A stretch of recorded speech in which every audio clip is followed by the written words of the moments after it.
Hello YouTube chess lovers and my friends, this is Gunjan here.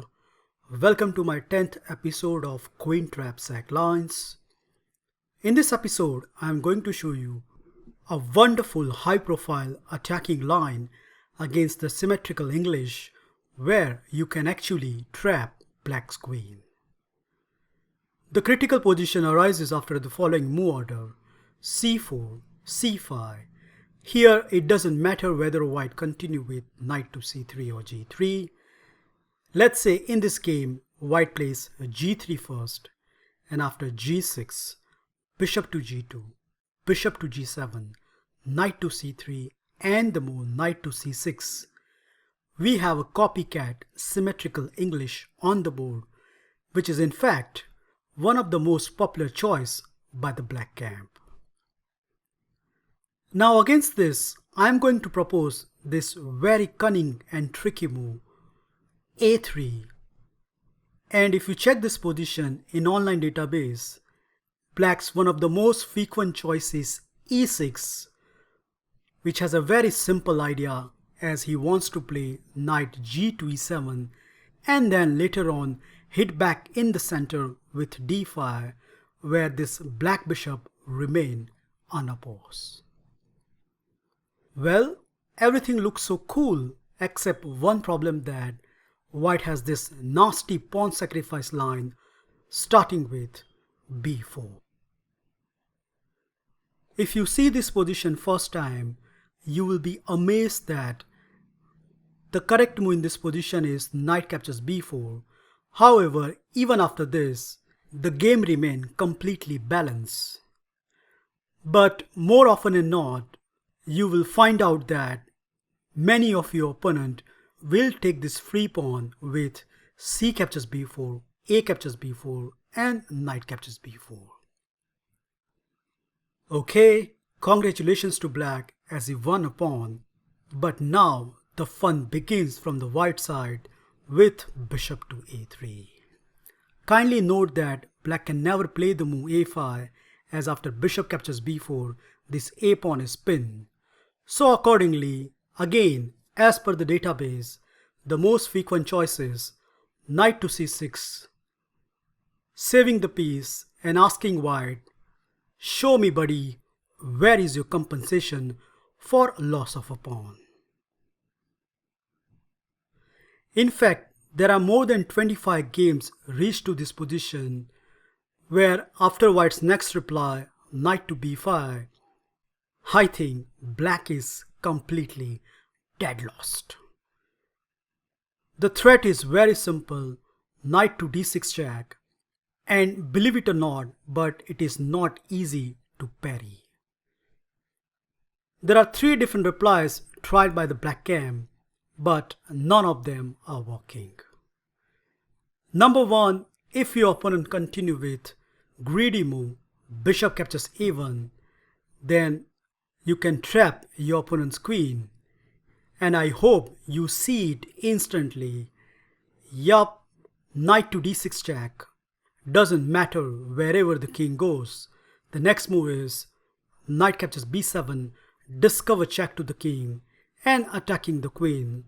So by force, black is losing his queen.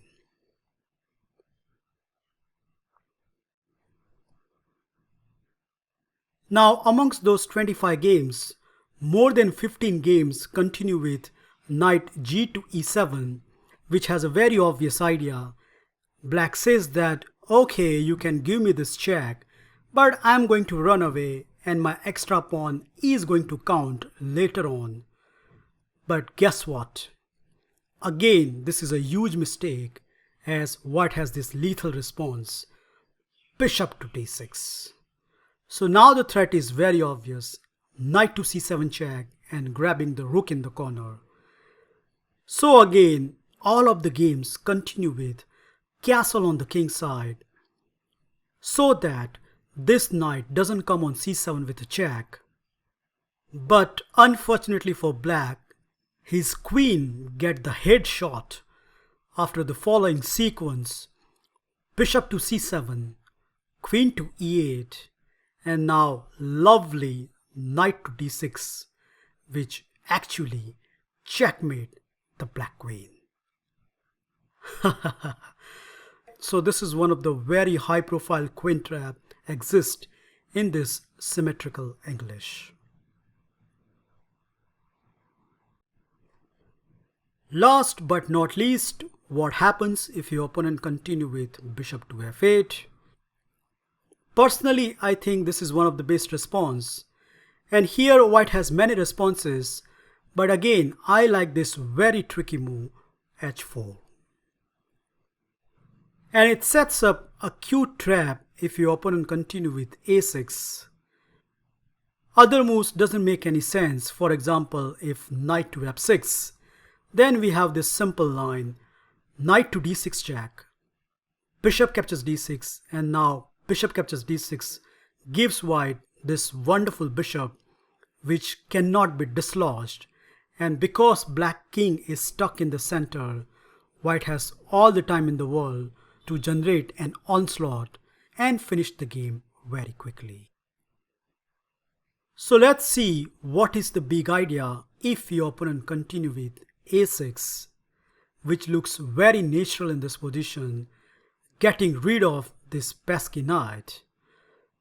But in fact, white has this wonderful trappy sequence starting with h5, sacrificing the whole piece. Well, who will resist not to capture a piece? So let's check out what happens after pawn takes b5. Well, now the sequence is very forceful. Bishop captures f8, attacking the rook. Rook captures a1, attacking the queen. Queen captures a1, counter-attacking the black rook in the corner. If queen to f6, then the simplest response is queen takes, knight takes, and bishop to g7, which wins the piece and in fact the game. So that is right out of the equation. The only correct move in this position is king captures f8.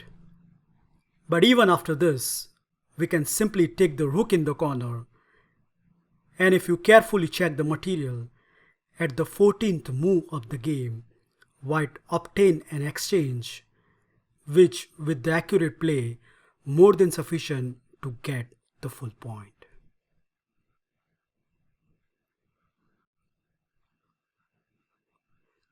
That's it guys, I hope you enjoy and learn this high profile queen trap in the symmetrical English.